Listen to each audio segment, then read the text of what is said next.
Okay, so what am I doing today? Well, I got a cup of coffee, I'm good to go, and I decided that it might be a good time to get some strings going. And I had some old strings on. I had, I think, not really heavy strings, but maybe like 46 to, I don't know,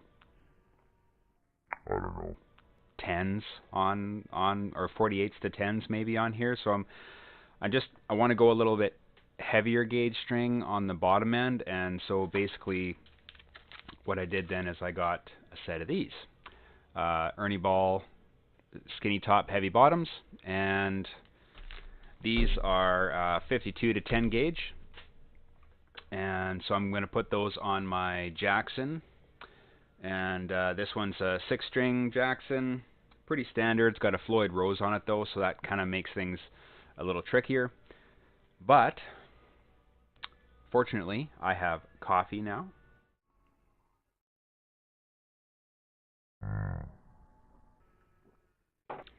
Dark roast. Okay, so what are you going to need if you're going to do this yourself? Well, you're going to need a Phillips screwdriver. You're going to need a couple of Allen keys, couple of sizes, one for the tuning keys, and I'll show you that in just a second here. The tuning keys, you can see those right there. Okay, so you're going to need an Allen key for that.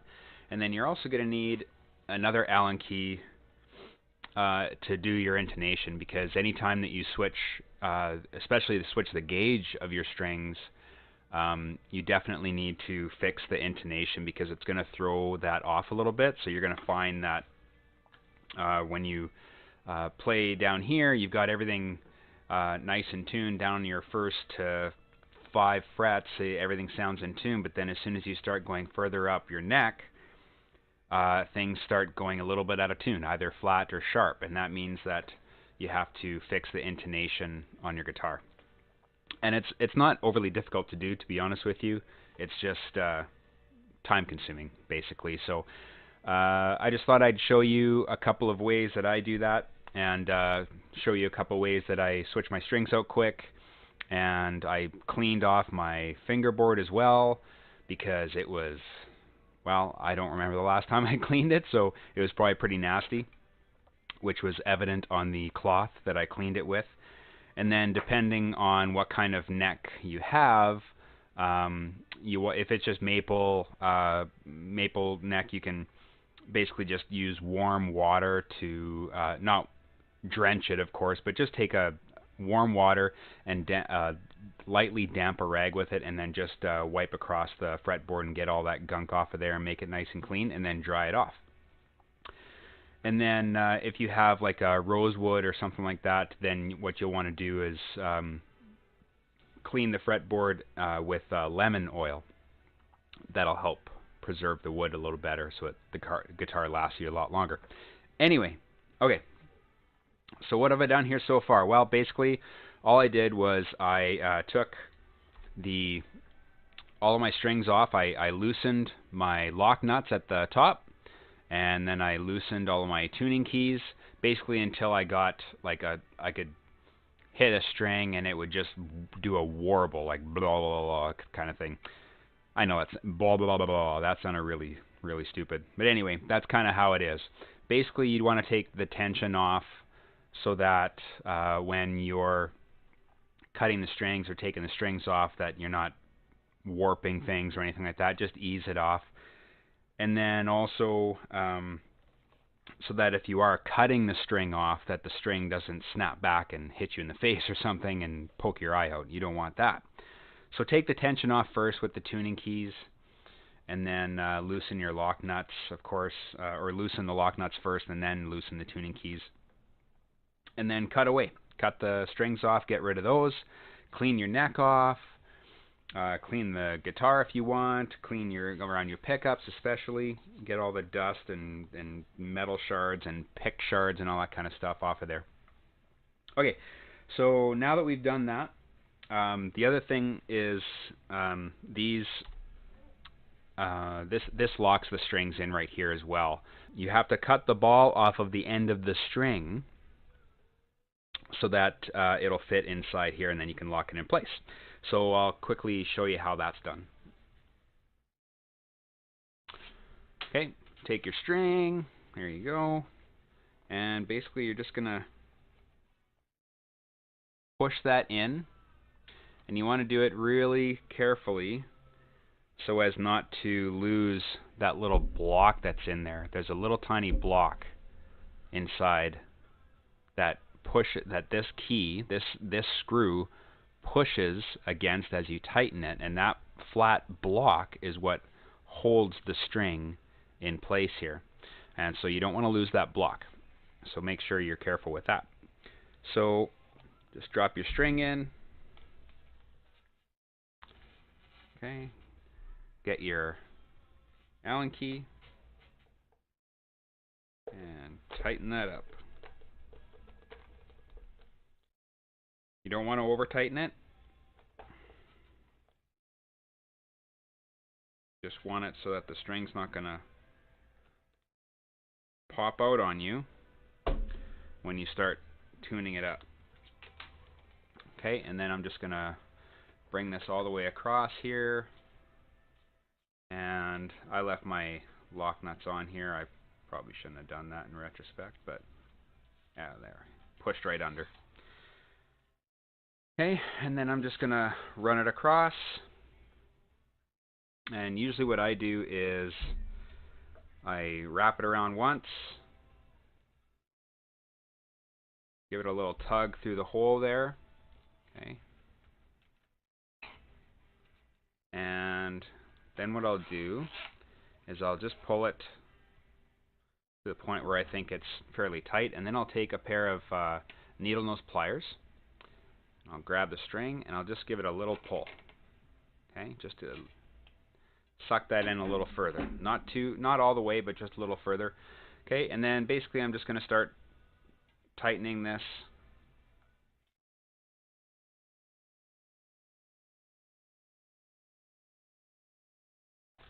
And keep going, keep going.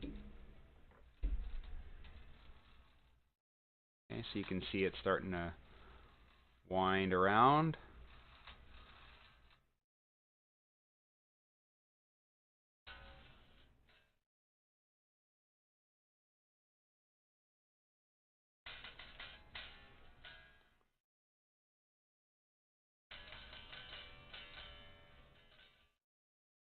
Okay, now basically the other thing you want to do is you want to get a tuner of some sort. I've got this awesome snark tuner. It just clips right on to, well, anywhere on the guitar, but I clip it onto the edge of my neck, or my headstock, sorry, and turn the sucker on, just like so. Okay, and then it's going to start giving me readings on where my tuning is.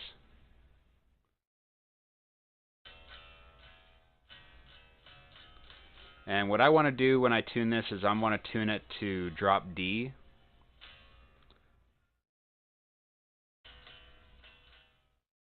Now you're hearing a lot of buzzing. That's because I don't have the rest of the strings on right now. So basically my Floyd, the springs are still set back. Okay, so I don't know, get it as close as you can. You're going to have to fine tune it and stuff like that as well once you get all the strings on. And once you do that, then I'll do the rest of the strings here, and then we'll show you how I fix my fine tuning keys and do the intonation on each string. So stay tuned. I shall be right back. Okay, so now I've got all the strings on. Basically, like I pointed out, get your tuner here and get your nice fancy tuner.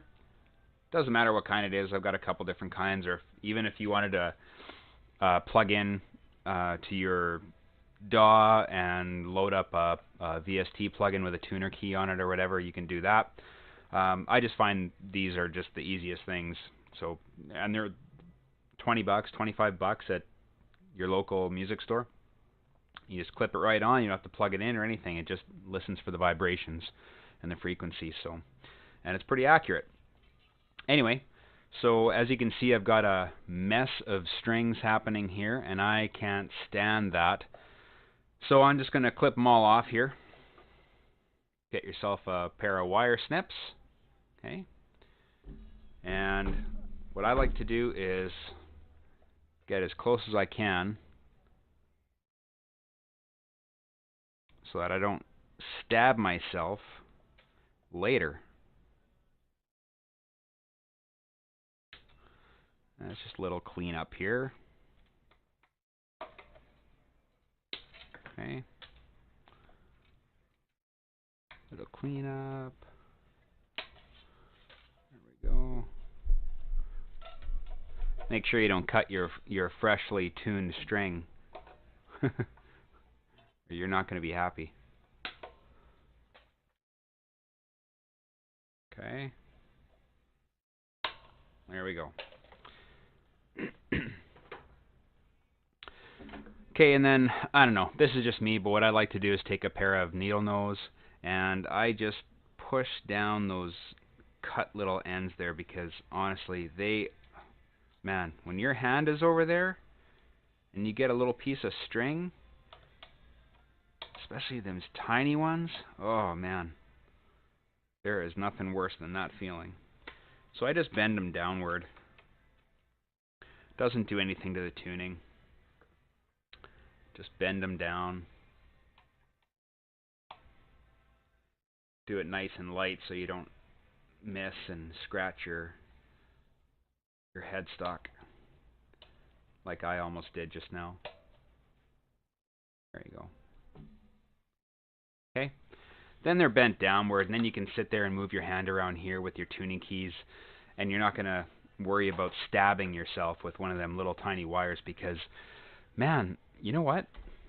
That hurts. Okay, so throw your tuner on the headstock there. Okay, there we go. And start tuning. And basically what I do when I'm tuning as well is I take the strings and I just bend them. Don't bend them too hard. Just, you know, take your fingers and just give them a little pull. Work your way up the fretboard. Little pull, little pull. Okay, this just helps loosen the strings a little bit. They are new. They're going to have a little bit of a break-in period when you start playing. You're going to find yourself tuning more frequently. Okay. Give them a little pull. There we go. Don't overdo it, just a little bit.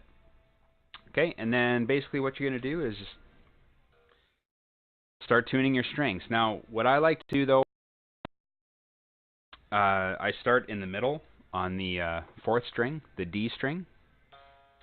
Okay, I get a tune on there. Okay, and then I go to my 3rd string, G string. Okay, get that up there, and it wouldn't hurt you to go a little sharp on the first tuning here, because what's going to happen is you find is it's going to flatten right out. Okay, see, as soon as I tuned that G string, my D went way flat. Okay, so it doesn't hurt to be a little sharp. Okay. Oh, and sorry, before you start doing this, take your fine tuning keys here and loosen those all up. And I don't know if you can kind of, maybe that's not a good angle. There we go. And so what I've done is I've loosened them all. I don't know, probably about 60% out. And that, because what you're going to find is once you tune this up, you're going to find that as the strings lose their elasticity, as it were, you're going to constantly be tuning sharper and sharper. So you're going to be the strings are going to go flatter and flatter, and you're going to find that you're constantly moving your tuning keys, fine tuning keys, inward, clockwise. So I loosen them out counterclockwise until, I don't know, they're probably about, if you look at them from the bottom there, If I can get a good angle there. There you go. Okay, so they're about, I don't know, 60% out. And then that gives me a little bit of leeway both ways. Okay, back to the D string. What do we got going on here? Okay, we're sharp, couple of cents sharp, G string, couple of cents sharp, that's fine. Now I go to the 5th string, A string.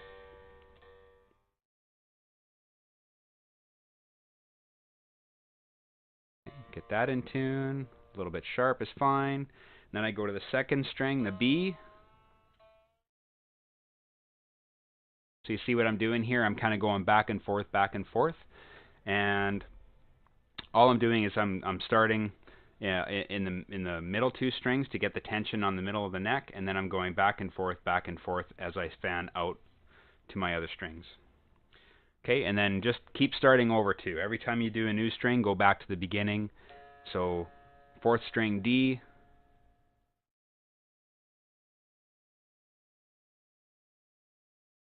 3rd string G, okay, a little sharp is fine. 5th string A, 2nd string B, okay, 6th string low E, in my case drop D.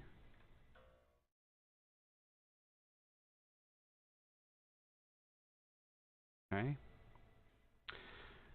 So I just did a new string, so go back to the 4th string D. Tune it up. 3rd string A. Whoops, sorry. 3rd string G. Holy. There we go. Okay. D, G, 5th string A, 2nd string B, 6th string drop D in my case, E in standard, okay, and then 1st string E.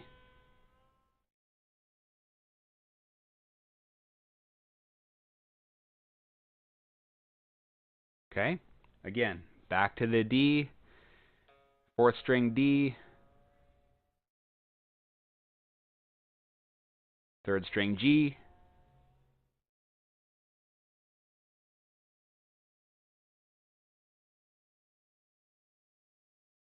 fifth string A, 2nd string B, 6th string drop D for me, E standard, go, and 1st string E. Okay, and you're going to keep doing this basically. Now the only thing that you want to double check is on a Floyd, you want to check your springs on the back. See, I can already tell as I'm tuning everything up and I'm getting everything closer and closer to be in tune that my Floyd is way up. Okay, I'll show you here. So you can see how high my Floyd is. Yeah, you don't want it that high. Basically, as soon as I put my whammy bar on, the edge of the whammy is going to be almost flat with the strings, which doesn't enable you to grab it very easily when you want to rip out a wicked solo. Not that I really know how to do that, but anyway. So I got to fix my springs on the back. Okay, so you got to open the guitar up, go on the back here, and you have to tighten these springs. Okay, so you're going to need a Phillips. You're going to tighten them up because right now they're too loose. So the string tension is pulling the Floyd up on the opposite side, and I don't want that. I want that Floyd to kind of almost lay flat and even parallel right here. I want this part to be kind of parallel with the body. So I got to tighten these springs. And of course, as I do that, it's going to throw my tuning out of whack again, so I'm going to have to quickly tune them up. But it doesn't hurt because this kind of helps stretch your strings a little bit too. I'm just doing it the long way.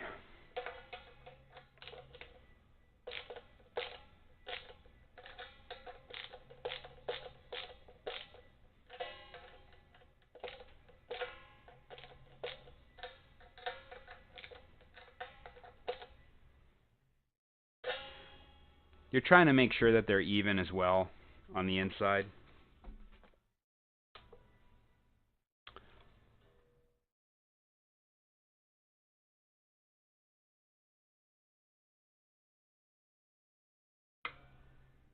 Okay. Grab my snark. Where are we here? See, I tightened the springs and it threw all my strings like almost a full note.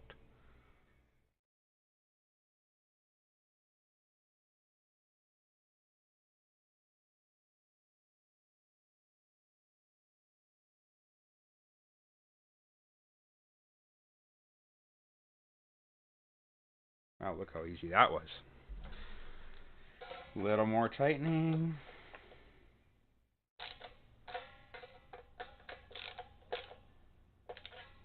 Okay. Let's see where we're at here.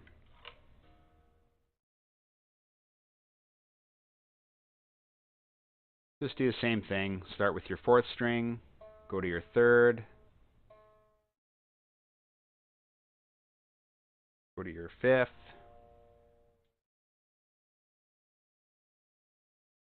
and you can feel the change and the tension as well on the string, so you can tell things are starting to get back to normal.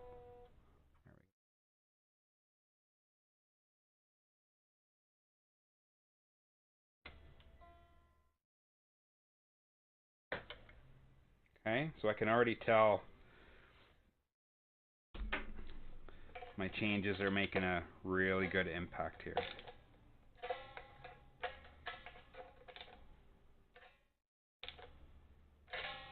Okay, almost there.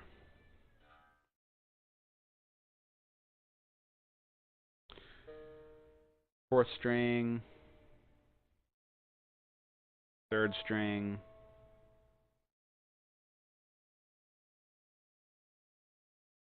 5th string, 2nd string, 6th string, 1st string.